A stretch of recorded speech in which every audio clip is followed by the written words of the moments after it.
أما بعد فأعوذ بالله من الشيطان الرجيم بسم الله الرحمن الرحيم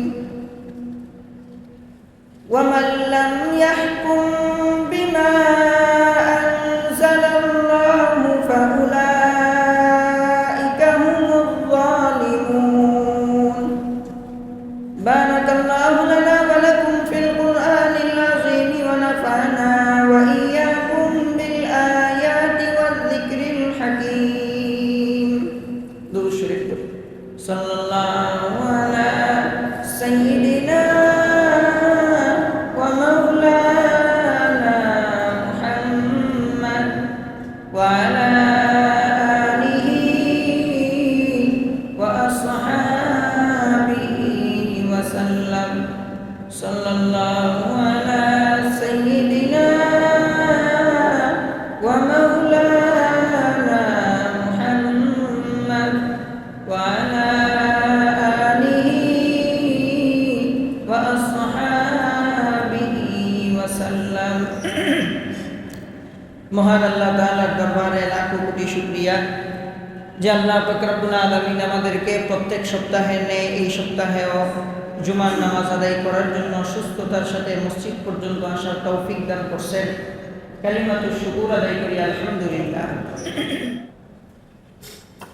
জুলুমের 2 নম্বর জায়গায় আলোচনা করছিলাম যে মানুষ হিসাবে আমার কাছে যত জনের হক আছে, মানুষ হিসাবে আমার কাছে যত জনের পাওনা আছে, যদি আমরা কারো হক আদায় না করি, পাওনা আদায় না করি, তাহলে আমি তার প্রতি জুলুম করে ফেললাম। উদাহরণস্বরূপ, আপনি যদি আপনার পরিবারের একজন কর্তা হয়ে থাকেন, তাহলে পরিবারের প্রত্যেকটা সদস্যের হক আছে আপনার কাছে। আপনার ছেলে মেয়ের হক আছে আপনার কাছে, আপনার বিবির হক আছে আপনার কাছে, আপনার মা বাবার হক আছে আপনার কাছে। যদি কোনো একজনের হক আপনি আদায় না করেন, তাহলে আপনি তার প্রতি জুলুম করে ফেলেন।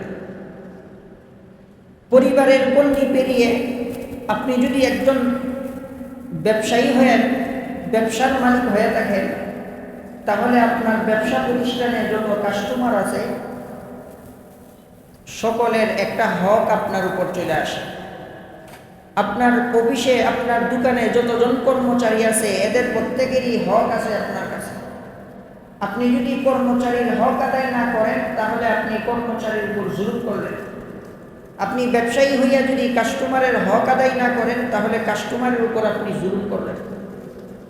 এইভাবে মানুষ যত বড় হতে থাকবে, তার পরিবার তত বড় হতে থাকবে, তার উপর মানুষের হকদারের সংখ্যা দিনে দিনে বাড়তে থাকবে। মানুষ ছোট হইলে হকদার কম থাকে, আর মানুষ যত উপরে চলে যায়, তার হকদারের সংখ্যা তত বেড়ে যায়। বাড়তে বাড়তে আপনি যদি দেশের সরকার প্রধান হয়ে যান, তাহলে এই পুরা দেশটাই আপনার পরিবার। এই দেশের প্রত্যেকটা নাগরিকের হক আছে আপনার কাছে। যদি আপনি কোনো একজন নাগরিকের হক আদায় না করেন, তাহলে আপনি ওই নাগরিকের প্রতি জুলুম করছেন। দুনিয়ার বিচারে জালেম না হইলেও আল্লাহর আদালতে আপনি জালেম হিসাবে দাঁড়াতে হবে। এই জন্য দেশের দায়িত্ব নেওয়ার আগে ভালো করে বোঝা দরকার যে আমার কাছে জনগণের কি কি হক আছে। এগুলো যদি না বুঝি আর নির্বাচনের মাধ্যমে ক্ষমতায় বসে যায়, তাহলে কি কি হক আছে এটা না বুঝার কারণে হক আদায় করতে পারবো না, আর জালেম শাসক হিসাবে আমি বিবেচিত হব। এই জন্য তরুণ প্রজন্ম যারা আছে, যাদের ভবিষ্যতে পলিটিক্সে যাওয়ার নিয়ত আছে, আগে এই বিষয়গুলো ভালো করে বোঝা দরকার যে আমি যদি চেয়ারম্যান হই, তাহলে আমার নাগরিককে কি কি অধিকার দিতে হবে। আমি এমপি হইলে আমার অধীনস্থ লোকদেরকে কি কি অধিকার দিতে হবে। আমি সরকার প্রধান হইলে আমার জনগণকে কি কি অধিকার দিতে হবে। যদি আদায় না করি, তাহলে আমি জালেম হিসেবে গণ্য হব, আর জালেমের শাস্তি বড় ভয়াবহ।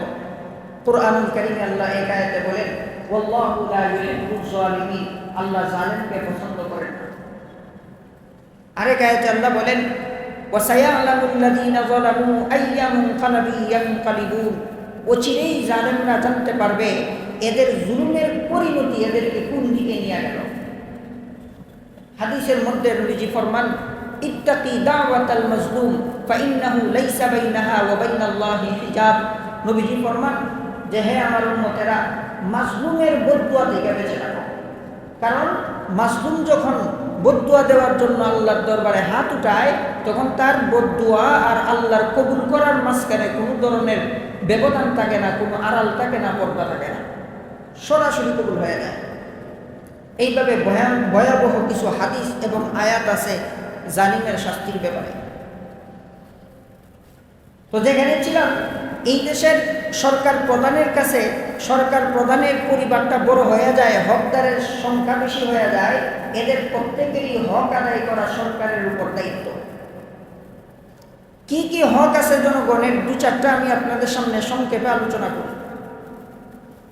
সরকারের কাছে জনগণের যত মৌলিক অধিকার আছে এর মধ্যে একটা অধিকার হইল জনগণের খাদ্যের ব্যবস্থা করা। কিসের ব্যবস্থা করা? খাদ্যের ব্যবস্থা করা। এটা সরকারের দায়িত্ব। যদি দেশের কোনো একজন নাগরিক সরকারের অবহেলায় খাদ্যের অভাবে রাতের বেলা বিছানায় শুয়ে পড়ে, তাহলে এক জবাব সরকারকে আল্লাহর দরবারে দিতে হবে। দেশের প্রত্যেকটা মানুষের পেটে খাবার পৌঁছানোর একটা বড় জিম্মাদারি সরকার প্রদানের। এ ব্যাপারে ছোট্ট একটা ঘটনা বলি আপনাদেরকে। সোনালী যুগের ঘটনা। সোনালী যুগের সোনালী শাসক খলিফাতুল মুসলিমিন আমিরুল মুমিনিন সাইয়্যিদুনা হযরত উমর ফারুক রাদিয়াল্লাহু আনহুর একটা প্রসিদ্ধ ঘটনা। একবার রাত্রেবেলা উনি ওনার গোলাম আসলামকে সঙ্গে নিয়ে জনগণের অবস্থা দেখার জন্য বাহিরে বের হয়েছে। গভীর রাতে দেখেন ছোট্ট একটা তাঁবুর ভিতরে চুলায় আগুন জ্বলতেছে। উমর রাদিয়াল্লাহু আনহু অবাক হইলেন, যখন সারা পৃথিবীর মানুষ ঘুমে বিভোর, ওই সময় ছোট্ট একটা তাঁবুতে আগুন জ্বলে কেন? সে কি রাঁধতেছে, কেন রাঁধতেছে? বিষয়গুলো বোঝার জন্য উনি তাঁবুর ভিতরে প্রবেশ করলেন। দেখেন একজন বিধবা মহিলা, উনি চুলায় পানি গরম করতেছে আর ওনার পাশে 3-4টা বাচ্চা খাবারের জন্য কান্নাকাটি করতেছে। উমর রাদিয়াল্লাহু আনহু ওনার অবস্থা জিজ্ঞেস করার পর মহিলা বলতেছে যে আজকে 2 দিন হয়ে গেল আমার ঘরে আটা নাই, ময়দা নাই, ইনকাম করার মতো কোনো লোক আমার পরিবারে নাই, আমার বাচ্চাগুলো ক্ষুধার তাড়নায় যন্ত্রণায় কাঁদতেছে, আর আমি এমনিতেই চুলায় পাতিল বসায়া পানি গরম করতেছি, বুঝাইতেছি যে খাবার রান্না হইতেছে, এই আশায় তাতে করে এরা কাঁদতে কাঁদতে খাবারের আশা করতে করতে ঘুমায়া যায় কিনা, এই আশায় আমি অযথাই পানি গরম করতেছি। এরপর মহিলা বলে উমরের বিচার আল্লাহ করবে। কি বলতেছে? উমরের বিচার আল্লাহ করবে। সে আমার শাসক, কিন্তু আমি যে না খায়া রাতের বেলা ঘুমাইতে যাইতেছি, উমর খবর লইল না, এর বিচার আল্লাহ করবে। উমর রাদিয়াল্লাহু আনহু এই কথা শোনার সাথে সাথে ওনার মাথায় যেন আকাশ ভেঙে পড়ল। নিজেকে নিজে ধিক্কার দিতে লাগলেন, হায় রে খলিফা উমর, জাহান্নামে যাবার জন্য তো এই একটা মহিলার একটা বাক্যই তোমার জন্য যথেষ্ট। খাদেমকে নিয়ে দৌড় দিলেন বাইতুল মালের দিকে, খাদ্যের গুদামে প্রবেশ করলেন আর বলতেছেন, আসলাম দাও, একটা আটার বস্তা আমার মাথায় দাও, কিছু ঘি দাও, রান্নাবান্নার কিছু প্রয়োজনীয় সরঞ্জাম দাও, সবগুলোকে এক জায়গায় জমা করে আমার কাঁধে উঠায় দাও। আসলাম বলতেছে, খলিফাতুল মুসলিমিন, আপনি কেন নেবেন? আমি তো আপনার গোলাম আছি, আমি খাদ্য বহন করে কোথায় নিয়ে যাব আপনি বলেন? আপনি আগায় যাবেন সামনের দিকে, আর আমি আমার কাঁধে করে খাদ্যগুলো বহন করে আপনার পিছু পিছু চলব, বলুন কোথায় নিয়ে যাইতে হবে। তখন উমর রাদিয়াল্লাহু আনহু বলেন, আসলাম তুমি কি ওই মহিলার কথাটা শোনো নাই? হাসরের ময়দানে যখন আমি উমরকে আল্লাহর দরবারে দাঁড় করানো হবে, শাস্তির একটা বোঝা যখন আমার পিঠে দিয়ে দেওয়া হবে, হাসরের ময়দানে কি তুমি আমার শাস্তির বোঝা বহন করবা? আসলাম চুপ করে ফেলছেন। এবার উমর বলেন, হ্যাঁ আসলাম, আখেরাতে আমার পাপের শাস্তি যদি আমাকেই বহন করতে হয়, আখেরাতে আমার বোঝা যদি আমাকেই বহন করতে হয়, তাহলে দুনিয়ার বোঝা তোমার কাঁধে দিয়া লাভ নাই, দুনিয়ার বোঝাও আমার কাঁধে দাও, আটার বস্তা তুলে দাও, আমি নিজের হাতে ওই মহিলার ঘরে যাব, তাঁবুতে যাব, নিজের হাতে রান্না কইরা খাবার দাবার খাওয়াইয়া এরপরে তাকে খুশি কইরা বাড়ি ফিরব। খলিফাতুল মুসলিমিন তখন আসলামকে বলছিলেন, হে আসলাম, আমি খলিফা হইছি, জনগণের দায়িত্ব নিছি, আমার জনগণের তো দূরের কথা, আমার রাষ্ট্রে একটা পিপিলিকাও যদি না খায়া মারা যায়, এর জবাব আল্লাহর দরবারে আমাকে দিতে হবে। এই হলো সোনালী যুগের সোনালী শাসকের ইতিহাস। জনগণের যতগুলো পাওনা সরকারের কাছে আছে, এর একটা পাওনা কি বললাম? খাদ্যের ব্যবস্থা করা। খাদ্যের ব্যবস্থা সরকার কিভাবে করবে? দেশের ভিতরে যতগুলো চাষাবাদের উপযুক্ত জমি আছে, এই জমিগুলোকে নতুন করে আবাদ করবে, চাষাবাদের উপযুক্ত বানায় ফেলবে, এবং আমাদের দেশে যত কৃষক আছে এদেরকে উৎসাহ দিয়া, উপযুক্ত মূল্য দিয়া এদেরকে কৃষিকাজে লাগাইয়া ফেলবে এবং খাদ্য উৎপাদনের ব্যবস্থা করবে।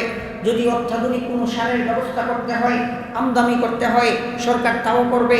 যদি আধুনিক কৃষিকাজের জন্য, কৃষিকাজকে সহজ করার জন্য কোনো মেশিন কিনতে হয়, সরকার বাহিরের দেশ থেকে সেটাও কিনবে। কৃষকদের যা যা লাগে সব কিছু দিয়া এই দেশ থেকে প্রয়োজনীয় খাদ্য উৎপাদনের ব্যবস্থা করবে। যদি এই দেশের খাদ্য এই দেশের জনগণের জন্য যথেষ্ট হয়ে যায়, আলহামদুলিল্লাহ। যদি যথেষ্ট না হয়, 20 কোটি মানুষ আছে এই দেশে, এই দেশের জমিগুলো থেকে খাবার উৎপাদন হইল 16 কোটি মানুষের। আর কত কোটি মানুষের খাবার শর্ট? 4 কোটি মানুষের খাবারের শর্ট। এই 4 কোটি মানুষের খাবার বাহিরের দেশ থেকে আমদানি করবে, তবুও এই দেশের একটা জনগণ না খায় যেন বিছানায় না যায়, এই দায়িত্ব সরকারের। সরকার যদি আদায় করে তাহলে সে ন্যায়পরায়ণ শাসক হিসেবে বিবেচিত হবে। আর সরকারের অবহেলায় এই দেশের কোনো একজন নাগরিক যদি 1 দিন 2 দিন 3 দিন খাবার না খায় কষ্ট করে, তাহলে এর জবাব আল্লাহর দরবারে সরকারকে দিতে হবে। সরকার জালেম শাসক হিসেবে গণ্য হবে। 2 নম্বর যে পাওনা আছে সরকারের কাছে জনগণের, সেটা হইল উন্নত চিকিৎসার ব্যবস্থা করা। এটা আমাদের জনগণের অধিকার সরকারের কাছে। কিন্তু আফসোস করে বলতে হয়, এই চিকিৎসা খাতে জনগণ বরাবরই অবহেলিত। শুধু এই সরকারের আমলে নয়, অতীতের কোনো সরকারই জনগণের উন্নত চিকিৎসার ব্যবস্থা করতে পারে নাই। এই দেশের যারা বড় লোক আছে, শিল্পপতি আছে, টাকাওয়ালা আছে, এদের পেটে হালকা ব্যথা হয়ে চলে যায় সিঙ্গাপুর। আর মধ্যবিত্ত যারা আছে এরা সরকারি হাসপাতালে চিকিৎসা করায় না, এরা প্রাইভেটে চলে যায়। সরকারি হাসপাতালগুলো চিকিৎসার উপযোগী না, এরা প্রাইভেটে চিকিৎসা করায়। প্রাইভেটে যাওয়ার পর ডাক্তার আপনার কাছ থেকে ভিজিট নিল, এরপরে আপনাকে বিভিন্ন ধরনের পরীক্ষা নিরীক্ষা করার জন্য বলে দিল, সেখান থেকে ডাক্তার একটা কমিশন নিল। এরপরে বড় বড় ওষুধ কোম্পানির সাথে তার সম্পর্ক, সেই নির্দিষ্ট কোম্পানির ওষুধ লিখে দেওয়ার মাধ্যমে সেখান থেকে আরেকটা কমিশন নিল। এই 3-4 দফায় আপনার কাছ থেকে টাকা নিতে নিতে যেই চিকিৎসাটা আপনি 5,000 টাকার বিনিময়ে পাওয়ার কথা, সেই চিকিৎসাটা পাইতে আপনাকে 20,000 টাকা খরচ করতে হইল। এটা সুচিকিৎসা হইল? আর নিম্নবিত্ত যারা আছে, গরিব যারা আছে, যাদের পক্ষে প্রাইভেটে চিকিৎসা করানো সম্ভব নয়, এরা বাধ্য হয়ে চলে যায় সদরে সরকারি হাসপাতালে। সেখানে না আছে উপযুক্ত কেবিন, না আছে বেড, ফ্লোরের মধ্যে রুগীকে নিয়ে শুয়ে রয়েছে, ডাক্তার নাই। নার্সরা এসে অনুমানের ভিত্তিতে সেলাইন লাগাই রাখছে। ডাক্তার কখন আসবে রুগীও জানে না, নার্সেও জানে না। হঠাৎ ডাক্তার আসে আবার চলে যায়। উন্নত চিকিৎসার কোনো ব্যবস্থা নেই। ইল্লা মাশাআল্লাহ, ভালো ডাক্তারও আমাদের দেশে আছে, ভালো ডাক্তারও আছে, আমি সবার কথা বলতেছি না, কিন্তু অধিকাংশদের অবস্থা বর্তমান আমাদের এই দেশে এরকমই। আজকের আলোচনার পর থেকে আপনারা মনে রাখবেন, সরকারের কোনো অবহেলায় যদি এই দেশের কোনো নাগরিক সুচিকিৎসার অভাবে পঙ্গু হয়ে যায়, কোনো নাগরিক যদি সুচিকিৎসার অভাবে মারা যায়, তাহলে এর দায়ভার সরকারকে নিতে হবে। আল্লাহর দরবারে ওই সরকার জালেম হিসাবে দাঁড়াতে হবে। এটাই ইসলামের বিধান। উন্নত সুচিকিৎসা পাওয়া, স্বল্প খরচে সুচিকিৎসা পাওয়া, এটা প্রত্যেকটা নাগরিকের সরকারের কাছে অধিকার। যদি সরকার নিশ্চিত করতে পারে, তাহলে ওই সরকার ন্যায়পরায়ণ সরকার হিসেবে বিবেচিত হবে। আর যদি সরকার অবহেলা করে কোনো একজন নাগরিকের যদি সুচিকিৎসার অভাবে পঙ্গু হয়, সুচিকিৎসার অভাবে মারা যায়, তাহলে এর একটা গুনার বোঝা সরকার নিতে হবে, সরকার জালেম হিসেবে গণ্য হবে। জনগণের কয়টা পাওনা বললাম? একটা হলো সুখাদ্যের ব্যবস্থা করা, আরেকটা বললাম উন্নত চিকিৎসার ব্যবস্থা করা। সরকারের কাছে জনগণের 3 নম্বর মৌলিক যে অধিকার, সেটা হইল জনগণের জান মাল আর সম্মানের নিরাপত্তা নিশ্চিত করা। প্রত্যেকটা নাগরিকের জানের নিরাপত্তা, মালের নিরাপত্তা এবং সম্মানের নিরাপত্তা দেওয়া এটা সরকারের জিম্মাদারি। সরকারের অধীনস্থ কোনো নাগরিক যদি জানের আশঙ্কা করে, সরকারের অধীনস্থ কোনো নাগরিক যদি তার সম্পদ বিনষ্টের আশঙ্কা করে, তার সম্মান বিনষ্টের আশঙ্কা করে, তাহলে এর দায়ভারের একটা অংশ সরকারের কাছে চলে যাবে। প্রত্যেকটা নাগরিকের জানের নিরাপত্তা দরকার, প্রত্যেকটা নাগরিকের মালের নিরাপত্তা দরকার, প্রত্যেকটা নাগরিকের সম্মানের নিরাপত্তা দরকার। আল্লাহর নবী হাদিসের মধ্যে ভবিষ্যৎবাণী করে গেছেন। নবীজি ফরমান, হে আমার উম্মতেরা, হে আমার উম্মতেরা, তোমরা যদি সঠিকভাবে দিন প্রতিষ্ঠা করতে পারো, তোমাদের শাসক যদি ন্যায়পরায়ণ শাসক হয়, তাহলে অচিরেই একটা সময় আসবে ইয়ামানের সানা নগরী থেকে একজন মহিলা একা একা মরুভূমির পথে হাঁটতে হাঁটতে হাজরা মাউত পর্যন্ত চলে যাবে। সে একমাত্র আল্লাহ ছাড়া আর কাউকে ভয় করবে না। সে তার জানের ভয় করবে না, মালের ভয় করবে না, তার ইজ্জত বিনষ্টের ভয় করবে না, নিরাপদে তার গন্তব্যে পৌঁছে যাবে। এটা নবীর ভবিষ্যৎবাণী উম্মতের প্রতি বাস্তবায়িত হয়েছে হযরত উমর রাদিয়াল্লাহু আনহুর আমলে। হযরত উমর রাদিয়াল্লাহু আনহুর শাসনামলে একজন মহিলা ইয়ামানের সেই সানা নগরী থেকে পায়ে হেঁটে একা শুধু ওই ইরাকের কুফা নগরী পর্যন্ত পৌঁছে যেত। ওই মহিলা তার জানেরও ভয় করত না, মালেরও ভয় করত না, তার সম্মানহানিরও ভয় করত না। জনগণের জান আর মালের নিরাপত্তা দেওয়া এটা সরকারের কাছে জনগণের 3 নম্বর পাওনা। আজকে সরকারকে কি দোষ দেব? আমরা নিজেরাই একে অপরের সম্মান রক্ষা করি না, নিজেরাই একে অপরের জানের নিরাপত্তা দিতে পারি না, একে অপরের জানের নিরাপত্তার জন্য হুমকি হয়ে গেছি, একে অপরের সম্মান বিনষ্টের জন্য হুমকি হয়ে গেছি। রাজনৈতিক দলগুলো এক দল আরেক দলের সম্মান বিনষ্ট করে মন্তব্য করে, এক দল আরেক দলের পার্সোনালি বিষয়গুলো নিয়ে জনসম্মুখে ভাষণ দেয়, আর ওই দল আর মুখের ভাষায় কথা বলে না, হাতের লাঠি দিয়া কথা বলে। তাহলে এক দল আরেক দলের সম্মান বিনষ্ট করলো, আর জবাবে ওই দল তাদের জানের নিরাপত্তার অধিকার বিনষ্ট করলো। কে অপরাধী? দুনো দলই অপরাধী। তুমি আরেকজনের সম্মান নষ্ট করে মন্তব্য করেছ, তুমিও অপরাধী, আর সে মুখের ভাষায় আর জবাব না দিয়া হাতের ভাষায় জবাব দিছে, সেও অপরাধী। দুনো দল অপরাধী। আর এই অপরাধের শাস্তি হিসেবে সাধারণ জনগণের সাধারণ জীবনযাপনে দুর্ভোগ নেমে আসছে। রাস্তায় গাড়ি ঘোড়া নাই, অফিস আদালত 2-4 দিন বন্ধ, জনগণ সেই ভোগান্তির শিকার হইতেছে। সরকারকে দোষ দিয়ে আর কি করব? আমাদের মধ্যেই শুরু হয়ে গেছে এই ধরনের শয়তানি। আপনি সম্মান দিলে আপনি সম্মান পাবেন, কেউ যদি আপনার সম্মান বিনষ্ট করে আপনি ন্যায় বিচারের ভিত্তিতে তার সাথে লড়বেন, আপনি তার উপযুক্ত জবাব দিবেন। কিন্তু মুখের ভাষার পরিবর্তে হাত ব্যবহার করা এটা আবার জুলুম। এটা কি জুলুম? আমি যদি আপনাকে একটা গালি দেই, তাহলে আপনি আমাকে একটা গালি দিতে পারেন, সমান সমান হবে। কিন্তু আপনি যদি থাপ্পড় মারেন, তাহলে আপনি জুলুম করছেন। যাই হোক, সরকারের কাছে প্রত্যেকটা জনগণের 3 নম্বর পাওনা হলো সরকার আমাদের জান মাল আর সম্মানের নিরাপত্তা দিবে। সরকার এমনভাবে তার রাষ্ট্রীয় কাঠামো তৈরি করবে যেখানে সমাবেশের নামে এক দল আরেক দলের সম্মান নষ্ট করে পার্সোনালি বিষয় উল্লেখ করে কষ্ট দিতে পারবে না। আবার কেউ যদি অপরাধ করে ফেলে সেটার জবাব নিজের হাতে দিয়ে গিয়া মানুষকে রক্তাক্ত করতে পারবে না। এই বিষয়গুলো কঠোর হস্তে সমাধান করা এটা সরকারের কাছে প্রত্যেকটা জনগণের পাওনা। সরকারের কাছে জনগণের 4 নম্বর অধিকার হইল ইনসাফ ভিত্তিক বিচার ব্যবস্থা প্রতিষ্ঠা করা। কোনো সমস্যা হইলে, কোনো অপরাধী পাওয়া গেলে তার বিচারটা যেন পরিপূর্ণ ইনসাফের সাথে হয়, পক্ষপাতিত্ব না হয় এই বিষয়ে নিশ্চিত করা প্রত্যেকটা নাগরিকের সরকারের কাছে পাওনা, এটা তার অধিকার। ছোট্ট একটা উদাহরণের মাধ্যমে আলোচনা সামনে নিয়ে যাই। খলিফাতুল মুসলিমিন তখন হযরত আলী রাদিয়াল্লাহু আনহু, ইসলামের চতুর্থ খলিফা। আর ইসলামী বিশ্বের রাজধানী তখন কুফায়, ইরাকের কুফা নগরীতে।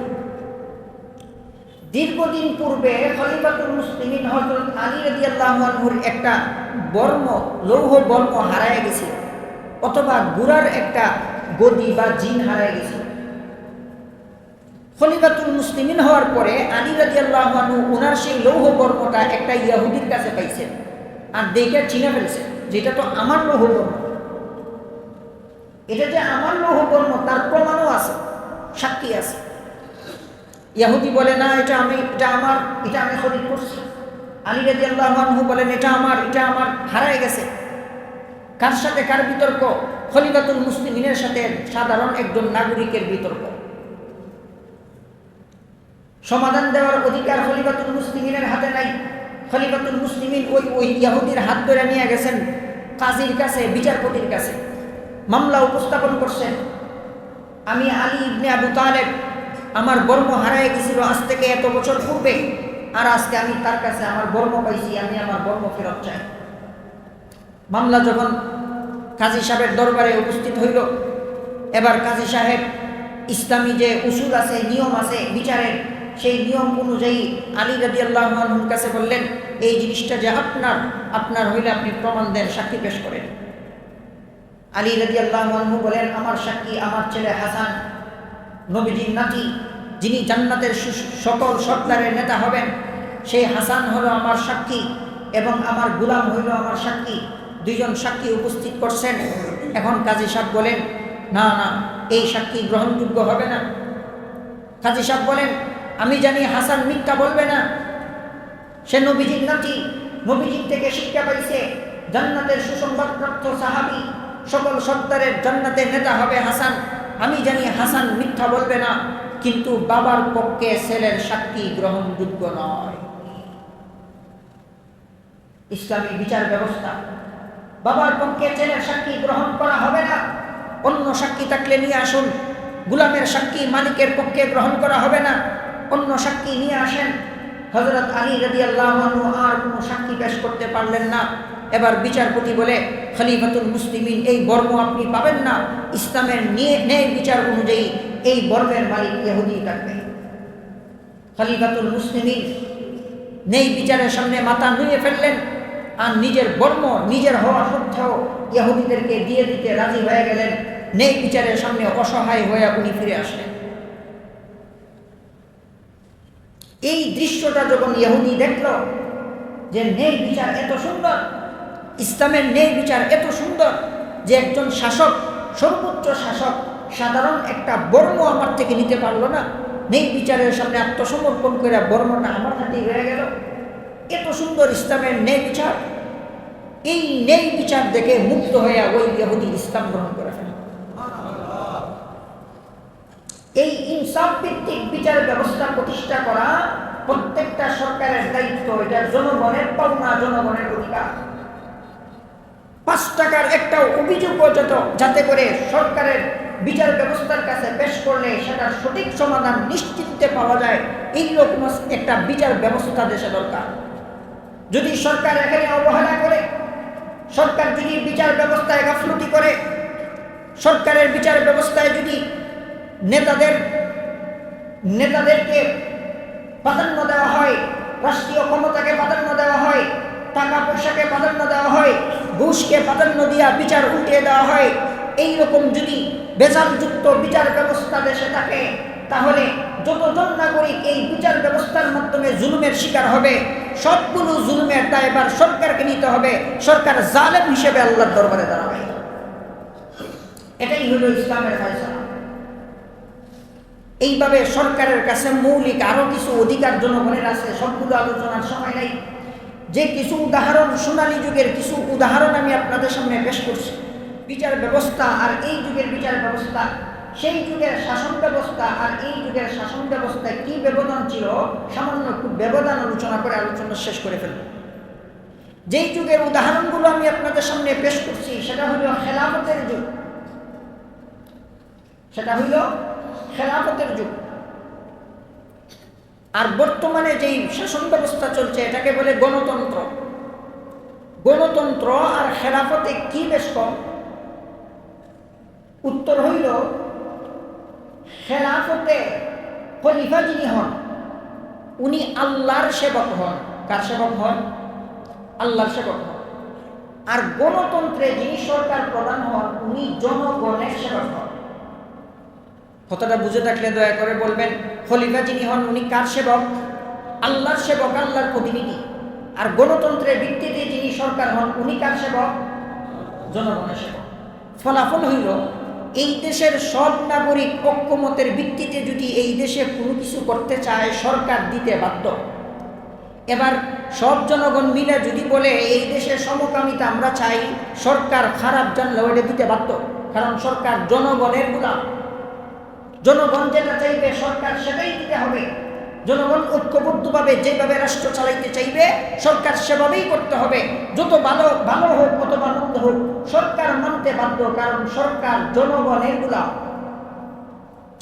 আর ইসলামী রাষ্ট্রে খলিফা যিনি হন উনি হলেন খলিফাতুল্লাহ, আল্লাহর প্রতিনিধি, আল্লাহর গোলাম। উনার কাজ হইল আল্লাহ যেটাকে হালাল করছেন সেটাকেই পালন করতে হবে। আল্লাহ যেটাকে হারাম করছেন কোনোভাবেই সেটা রাষ্ট্রে আনা যাবে না। রাষ্ট্রের সব নাগরিক মিলেও যদি বলে আমরা এই হারাম কাজ চাই, সরকার বলবে, খলিফা বলবে না না আমি আল্লাহর গোলাম, আল্লাহ বলছেন এটা হারাম, এটা কোনোভাবেই আমি অনুমতি দিতে পারি না। তাহলে এক জায়গায় জনগণ, এক জায়গায় গণতন্ত্রের ভিত্তিতে সরকার হইল জনগণের সেবক, আর খেলাফতের ভিত্তিতে খলিফা হয় আল্লাহর সেবক, আল্লাহর প্রতিনিধি। এই জন্য আল্লাহ যে রুল মডেল আমাদেরকে দান করছেন, আল্লাহ যে হালাল হারামের শরীয়ত আমাদেরকে দান করছেন, খেলাফত প্রতিষ্ঠা হইলে খলিফা ওই শরিয়া ভিত্তিক রাষ্ট্র প্রতিষ্ঠা করবে। যেটা হারাম সেটা হারামই থাকতে হবে, যেটা হালাল সেটাকে হালালই মানতে হবে। আপনার আমার যুক্তি, আপনি আমার খাহেসাত, আপনি আমার চাহিদা এই খেলাফতের মধ্যে কোনো গুরুত্ব রাখে না। রাসূল করিম সাল্লাল্লাহু আলাইহি ওয়াসাল্লাম যখন মদিনায় ইসলামী রাষ্ট্র প্রতিষ্ঠা করছিলেন, রাষ্ট্র প্রতিষ্ঠা করার পর উনি একটা সংবিধান আবিষ্কার করছিলেন লিখিতভাবে। ইতিহাসবিদরা বলেন মদিনা প্রতিষ্ঠা হওয়ার, মদিনায় ইসলামী রাষ্ট্র প্রতিষ্ঠা হওয়ার পর আমাদের নবীজি যে একটা লিখিত সংবিধান প্রণয়ন করছিলেন, এটা পৃথিবীর ইতিহাসে সর্বপ্রথম লিখিত সংবিধান। এর আগে পৃথিবীতে কোনো রাজা বাদশাহ লিখিত আকারে কোনো সংবিধান প্রতিষ্ঠা করে নাই। এটাকে আরবি ভাষায় বলতো সাহিফাতুল মদিনা, আর বাংলা ভাষায় বলে মদিনা সনদ, আমাদের কাছে প্রসিদ্ধ। নবীজি সাল্লাল্লাহু আলাইহি ওয়াসাল্লাম মদিনায় রাষ্ট্র প্রতিষ্ঠা করছিলেন, ইসলামী রাষ্ট্র। ওই রাষ্ট্রে শুধু মুসলমান ছিল না, এখানে কাফেররাও ছিল। মদিনার গণ্ডির ভিতরে, এরিয়ার ভিতরে ইহুদিরাও ছিল, খ্রিস্টানও ছিল, কিছু কিছু মূর্তি পূজারীও ছিল। সকলকে নিয়ে রাসূল করিম সাল্লাল্লাহু আলাইহি ওয়াসাল্লাম একটা ইসলামী রাষ্ট্র প্রতিষ্ঠা করছেন আর লিখিত সংবিধান প্রণয়ন করছেন। সর্বপ্রথম যেই সংবিধানটা নবীজি লেখাইছেন সেটা হইল দিমাউকুম কা দিমাইনা ওয়া আমওয়ালুকুম কা আমওয়ালিনা, হাদিসের ভাষা। নবীজি বলছেন আমাদের রক্ত যেমন বিধর্মীদের রক্তও তেমন, আমাদের সম্পদ যেমন বিধর্মীদের সম্পদও তেমন। মানে আমরা যে রাষ্ট্র প্রতিষ্ঠা করছি এই রাষ্ট্র যদিও ইসলামী রাষ্ট্র, একজন মুসলমানের রক্তের যেই দাম একজন বিধর্মীর রক্তের সেই একই দাম। অর্থাৎ এই ইসলামী রাষ্ট্রে একজন মুসলমান অন্যায়ভাবে যদি নির্যাতনের শিকার হয় তার বেলায় যেই বিচার, এই ইসলামী রাষ্ট্রে একজন বিধর্মী ব্যক্তি যদি অন্যায়ভাবে নির্যাতনের শিকার হয় তার বেলায়ও সেই বিচার, রক্তের অধিকার সমান। অন্যায়ভাবে যেমন একজন মুসলমানকে আঘাত করলে তার বিচার করতে হবে, একজন বিধর্মীও যদি এই দেশে অন্যায়ভাবে নির্যাতনের শিকার হয়, আঘাতের শিকার হয়, তারও সমানভাবে বিচার করতে হবে। নবীজি বলেন যে এই দেশে ইসলামী রাষ্ট্রে একজন মুসলমানের সম্পদের নিরাপত্তা যেমন সরকার দিবে, সরকার দিতে হবে, তেমনিভাবে এই দেশে একজন বিধর্মী যদি বসবাস করে সমানভাবে তার সম্পদেরও নিশ্চিত নিরাপত্তা প্রদান করতে হবে। অর্থাৎ ইসলামী রাষ্ট্রে একজন জনগণ যে একজন মুসলিম জনগণ যেই অধিকার পাবে, রাষ্ট্রীয় যেই অধিকারগুলো পাবে, সেই সমানভাবে একজন বিধর্মীয় সেই অধিকারগুলো পাবে। 2 নম্বর যে সনদ নবীজি লেখাইছিলেন সেটা ছিল স্বাধীনভাবে ধর্ম পালন করার স্বাধীনতা। ইসলামী রাষ্ট্র হইলে এই দেশে সবাই মুসলমানই হইতে হবে, সবাই ইসলাম ধর্মই পালন করতে হবে, আর বাকি সবগুলো মন্দির ভেঙে ফেলে দাও, বাকি সবগুলো ধর্মকে নিষিদ্ধ করে দাও, এটা ইসলামের বিধান নয়। নবীজি সনদে লেখাইছেন, সংবিধান লেখাইছেন, প্রত্যেকটা নাগরিক তার নিজ নিজ ধর্ম পালনের স্বাধীনতা পাবে। মুসলমানরা তাদের ধর্ম পালন করবে, হিন্দু থাকলে হিন্দুরা তাদের ধর্ম পালন করবে, খ্রিস্টান থাকলে খ্রিস্টানরা তাদের ধর্ম পালন করবে। প্রত্যেক নাগরিক তার নিজ নিজ ধর্ম সমানভাবে এই ইসলামী রাষ্ট্রে তারা পরিচালনা করতে পারবে। বাধা দেওয়া ইসলামের পক্ষে, বাধা দেওয়া ইসলামের নাম নিয়ে কোনোভাবেই জায়েজ নাই। এটা হলো 2 নম্বর সনদ। যদি 2 নম্বর সনদটা আমরা সামনে রাখি, তাহলে ধর্ম নিরপেক্ষতা নামে আলাদা কোনো মতবাদ আমাদের দেশে প্রতিষ্ঠা করার প্রয়োজন পড়ে না। ইসলাম যে অধিকার আমাদের রাষ্ট্রকে দিছে যে প্রত্যেকটা ইসলামী রাষ্ট্রে মুসলমানরা তাদের ধর্ম পালন করতে পারবে, হিন্দু হইলে সে তার হিন্দু ধর্ম পালন করবে, বৌদ্ধ হইলে বৌদ্ধ ধর্ম পালন করবে, ধর্মীয় ব্যাপারে কোনো ধরনের কড়াকড়ি, কোনো ধরনের বাধা বিপত্তি চলবে না। এই আইনটা যদি আমরা সামনে রাখি, তাহলে ধর্ম নিরপেক্ষতা নামে আলাদা মতবাদে আবিষ্কার করার কি দরকার? এখানে একটা যে গভীর ষড়যন্ত্র সেটা হইল ধর্ম নিরপেক্ষতা নামে আলাদা একটা মতবাদ আবিষ্কার করে মানুষকে নাস্তিক বানানোর একটা কৌশল চলছে। কি কৌশল? ধর্ম নিরপেক্ষতা মানে হইল আপনি বাড়িতে গেলে আপনার ধর্ম পালন করেন, কিন্তু আপনি রাজনীতিতে চলে আসলে, আপনি সরকারে চলে আসলে, তখন আপনার ধর্ম, আপনার নির্দিষ্ট কোনো ধর্ম থাকবে না, সকল ধর্মই আপনার। কথাটা বুঝছেন কিনা আপনারা? বাড়িতে গেলে আপনি আপনার ধর্ম পালন করেন, অসুবিধা নাই, কিন্তু রাজনৈতিক কোনো ভাষণে, রাজনৈতিক কোনো কার্যক্রমে আপনার নির্দিষ্ট কোনো ধর্ম নাই, আপনি বেদিন। তাহলে রাজনৈতিক জীবন থেকে আমাদের ইসলাম ধর্মকে সরাইয়া ফেলার জন্যই এই কৌশলকে সামনে রেখে ধর্ম নিরপেক্ষতা নামে একটা মতবাদ এই দেশে আবিষ্কার করতেছে। আপনি কি মনে করেন আপনি মুসলমান হইয়া বলবেন আমি বাড়িতে শুধু মুসলমান, আর রাজনৈতিক কাজ করার জন্য যখন অফিসে যাব তখন আমি আর মুসলমান না?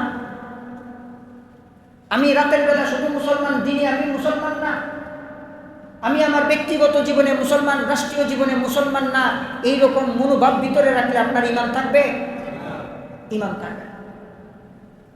সব ধর্মকে নিরাপত্তা দেওয়ার নামে ধর্ম নিরপেক্ষতা আবিষ্কার কইরা আমাদের পুরা ধর্মটা ওই ভিতর থেকে চিনায় নেওয়ার কালা কৌশল হইল ধর্ম নিরপেক্ষতা মতবাদ। অথচ নবীজি যেই সনদ আমাদেরকে লেখায় গেছেন, সেই সনদ যদি আমরা সামনে রাখি যে মুসলিম দেশে প্রত্যেকটা নাগরিক তার নিজ ধর্ম চর্চা করার অধিকার পাবে, হিন্দুরা তার ধর্ম পালন করবে, মুসলমানরা তাদের ধর্ম পালন করবে। আমি যদি একজন সরকারের লোক হই, আমি মুসলমান, আমি আমার ধর্ম পালন করব, সরকারের আরেকজন উচ্চপদস্থ কর্মকর্তা হিন্দু, সে তার ধর্ম পালন করবে, সরকারের আরেকজন কর্মকর্তা খ্রিস্টান, সে তার ধর্ম পালন করবে, ধর্মের জায়গা থাকবে। এই দেশ পরিচালিত হবে সংবিধান অনুযায়ী। এই দেশ পরিচালনার ক্ষেত্রে কোনো ধর্মীয় বিচারে আলাদা ফেসিলিটি দেওয়া হবে না। এই বিধানটাই নবীজির সংবিধানে লেখা গেছে। নবীর এই সনদটা সামনে রাখবো, আর ধর্ম নিরপেক্ষতা আবিষ্কারের নামে, সব ধর্মকে নিরাপত্তা দেওয়ার নামে ধর্ম নিরপেক্ষতা যদি আমাদের সামনে আসে, ঘৃণা করে সেই মতবাদকে প্রত্যাখ্যান করতে হবে।